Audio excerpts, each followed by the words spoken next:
नमस्कार मित्रांनो, शिंदे सेनेचे सरसेनापती एकनाथ शिंदे यांच्यावर कुणाल कामरा यानं ठाणे की रिक्षा, चेहरे पे दाढी, आंखों पे चष्मा, मेरी आंखों से देखो तो गद्दार वो दिखलाय असं काहीतरी ते टीका केली त्यांनी। पण ती टीका प्रत्यक्ष नाव घेऊन केलेली नव्हती, ती एक अप्रत्यक्ष काव्यात्मक टीका होती आणि याचा उत्स्फूर्त परिणाम म्हणून त्या कुणाल कामराचा स्टुडिओ फोडण्यात आला। मग ही जी प्रतिक्रिया होती शिंदे सैनिकांची, ती प्रतिक्रिया उत्स्फूर्त होती का ती उमटवल्या गेली होती?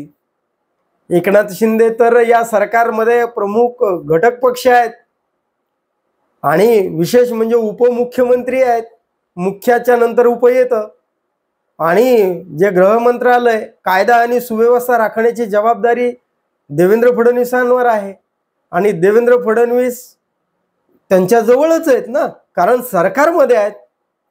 तरी सुद्धा कुणाल कामरा याचा स्टुडिओ कायदा हातात घेऊन का तोडावा लागला? या पाठीमागे नेमकं रहस्य काय आहे, गुपित काय आहेत, हेतू काय आहेत नेमके? एकनाथ शिंदेच्या सेनेनं म्हणजे शिंदे सेनेनं अशी प्रतिक्रिया का दिली? तर मित्रांनो, या पाठीमागे तीन अशी प्रमुख कारण आहेत आणि ती तीन प्रमुख कारण जाणून घेण्यापूर्वी जर आपण चॅनलला सबस्क्राइब केलं नसेल तर पहिल्यांदा जरूर सबस्क्राइब करा। मित्रांनो, एकनाथ शिंदे यांच्यावर टीका होते आणि प्रतिक्रिया उमटत नाही, असं जर घडत असेल तर या शिंदे सेनेविषयी एक प्रश्नचिन्ह समाजामध्ये किंवा शिंदे सेनेवर एक शंका निर्माण होऊ शकते की शिंदे सैनिक असा कसा? त्यांचे सरसेनापती असलेले एकनाथ शिंदे यांच्यावर टीका होते आणि शिंदे सेनेकडनं साधी प्रतिक्रिया उमटत नाही, असं जर घडत असेल तर मग ही शिंदे सेना कशी? सेना कशी? बाळासाहेब ठाकरे यांच्यावर चुकून एखादी टीका घडली आणि शिवसैनिकांमध्ये असंतोष निर्माण झाला नाही, उत्स्फूर्त प्रतिक्रिया घडली नाही, असं कधी घडलं नाही। मग शिंदे सेना त्याला अपवाद जर ठरल्या गेली या गोष्टीला, तर मग शिंदे सेना राहणार नाही, सेना राहणार नाही। म्हणून प्रतिक्रिया उमटणं हे गरजेचं होतं, नव्हे ते क्रम प्राप्त होतं।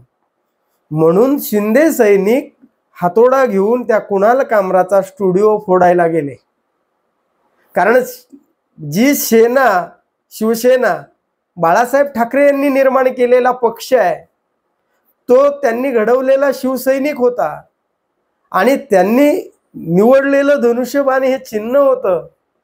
तो घडवलेला शिवसैनिक असल्या कारणानं, ती शिवसेना बाळासाहेबांची असल्या कारणानं त्यावेळी उत्स्फूर्त प्रतिक्रिया उमटत होत्या, कारण प्रत्येक सैनिकामध्ये न्याय, नीती, आक्रमकता ते पेरण्याचं आणि स्वाभिमान जागा करण्याचं काम त्या स्वर्गीय बाळासाहेब ठाकरे यांनी केलेलं होतं। म्हणून ती शिवसेना उत्स्फूर्तपणे प्रतिक्रिया देणारी शिवसेना होती। आता शिंदे सेनेला जर एकनाथ शिंदेंवर टीका होते, ते त्यांचे सरसेनापती आहेत आणि त्यांच्यावर टीका होते आणि प्रतिक्रिया उमटत नाही, असा जर संदेश गेला तर शिंदे सेनेवर प्रश्नचिन्ह निर्माण होत होतं।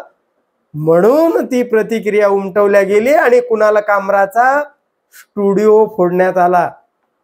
मित्रांनो, अशी कोणते शब्द कुणाल कामराने वापरले होते की जे त्या अजित पवारांनी वापरले नाहीत? अजित पवारांनी तर अगदी गद्दार, खोकेवाले, अगदी बुद्धी म्हणजे त्यांना कळत नाही असं ते सुद्धा म्हणाले होते, कारण लोकसेवा आयोगामधला आणि निवडणूक आयोगामधला ज्या व्यक्तीला फरक कळत नाही तो मुख्यमंत्री म्हणले होते। आणि विशेष म्हणजे निवडणूक आयोगाने यांचं काम केलंय म्हणून यांना लोकसेवा आयोगाऐवजी निवडणूक आयोग आठवतोय, अशी सुद्धा अजित पवारांनी टीका केली होती। त्यावेळी उत्स्फूर्तपणे प्रतिक्रिया उमटली नव्हती आणि त्यावेळी उमटवणं शक्य नव्हतं, कारण ते सत्तेमध्ये होते। मग आत्ताही सत्तेमध्ये आहेत, मग ती प्रतिक्रिया आत्ताच का, सत्तेमध्ये त्यावेळेस मुख्यमंत्री होते त्यावेळेस ती प्रतिक्रिया का उमटली गेली नाही? कारण आता प्रतिक्रिया देणं म्हणजे सत्तेत राहून कायदा हातात घ्यावा लागला. याचं कारण एक आहे, ते म्हणजे देवेंद्र फडणवीस यांची कोंडी करण्याचा एकनाथ शिंदेचा प्रमुख हेतू दिसतोय.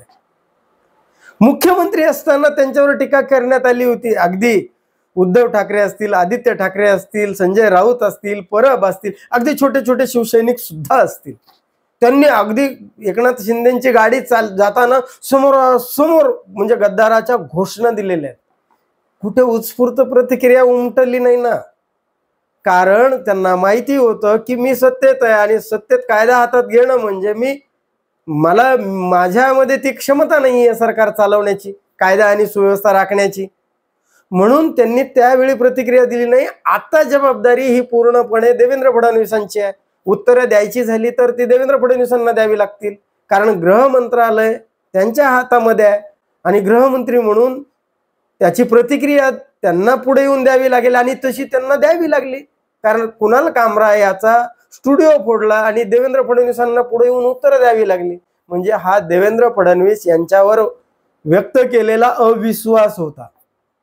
आणि तिसरी गोष्ट म्हणजे की जे तिसरं कारण जे सांगता येतं ते म्हणजे एकनाथ शिंदे आजही या सरकारमध्ये अस्वस्थ आहेत, नाराज आहेत आणि ती कोंडी कुठे व्यक्त होता येत नाही. म्हणजे कसं आहे, त्यांना बोलताही येईना, सांगताही येईना, एवढं अडचणीचं दुखणं झालंय त्यांचं. त्यांना सरकारमध्ये येत असताना मुख्यमंत्रीपद हवं होतं, त्यांना ते दिलं गेलं नाही म्हणून ते नाराज होते. हे कुणापासून काय लपून राहिलेलं होतं का? पुन्हा नंतर मग ते दरेला गावात जायचे, शेती करताना, ते नांगर धरताना, पीक पाणी पाहताना, पाणी देताना पिकाला सर्वांनी पाहिलेलं आहे. पुन्हा त्यांना गृह मंत्रालयावर अडून बसले होते, गृहमंत्रीपद तरी आम्हाला द्या. त्यावरही त्यांना वाटाण्याच्या अक्षताच मिळाल्या, त्यांना तेही दिलं गेलं नाही. म्हणजे या सरकारमध्ये एकनाथ शिंदेची गरज नाही हे देवेंद्र फडणवीसांनी पदोपदी दाखवून दिलेलं होतं. आणि एवढंच कशाला, एक साधं ते पालकमंत्री पद होती हो, नाशिकचं पालकमंत्री पद आणि त्या रायगडचं पालकमंत्रीपद, यावर आता सध्या ते राखीव ठेवलेले आहेत, ते दिले नाही, ते माघारी घेतला निर्णय. त्याचं कारण ही एकनाथ शिंदेची नाराजीच होती. म्हणजे एकनाथ शिंदेंना हे 2 पालकमंत्री पद सुद्धा मिळालेली नाही आहेत. मग आता ही नाराजी, ही जे खदखद होती ती व्यक्त करायची असेल तर सरकारमध्ये राहून विरोधी पक्षाची भूमिका केल्याशिवाय पर्याय नव्हता. म्हणून तो कुणाल कामरा याचा स्टुडिओ फोडण्याचा जी प्रतिक्रिया घडवली गेली ती घडवणं क्रमप्राप्त होतं. यातनं त्यांच्या मनामधली खदखद, देवेंद्र फडणवीसाविषयीचा अविश्वास, त्यांची केलेली कोंडी आणि आपण खरी सेना आहोत, तसं बाळासाहेब ठाकरेंचं नाव वजा केलं तर सेना कोणतीही सेना उरत नसते, तसं आता ह्या शिंदे सेनेंना स्वतःचं अस्तित्व कुठंतरी धोक्यामध्ये येत आहे. आता जर ते टिकून ठेवायचं असेल तसा आभास तरी निर्माण करावा लागेल. म्हणून त्यांनी हा कुणाल कामराचा स्टुडिओ फोडलाय. मित्रांनो, आपल्याला हे विश्लेषण कसं वाटलं कमेंट करून जरूर सांगा आणि आवडलं तर लाईक आणि शेअर करायला विसरू नका. धन्यवाद. जय महाराष्ट्र.